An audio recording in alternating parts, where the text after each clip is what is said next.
अहम खबर तेलंगाना के जिला नलगुंडा से, जहां भयानक सड़क हादसा पेश आया है। एक तेज रफ्तार कार नाले में जा गिरी। मौके पर ही 3 लोगों की मौत की खबर है, एक की हालत नाजुक बताई गई है।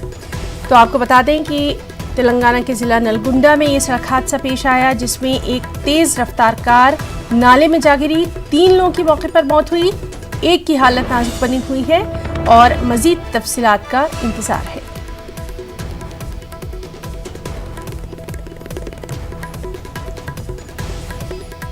जिला नलगुंडा में जो सड़क हादसा पेश आया है, उसमें आप देख सकते हैं कि 3 लोगों की मौके पर ही मौत हो गई है। वजह बताई जा रही है कि तेज रफ्तार कार थी जो कि सीधे नाले में जा गिरी। मौके पर 3 लोगों की मौत हो गई, एक को बचाया गया है, लेकिन उनकी हालत भी नाजुक बताई जा रही है।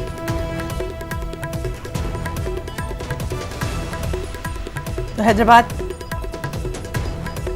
के करीब नलगुंडा जिला, जहां पर सड़क हादसा पेश आया, तेज रफ्तार कार नाले में जा गिरी और 3 लोगों की मौके पर मौत हो गई है। उनकी नाशें निकाल ली गई हैं, एक की हालत नाजुक बताई जा रही है और तेज रफ्तारी इसकी वजह बताई जा रही है।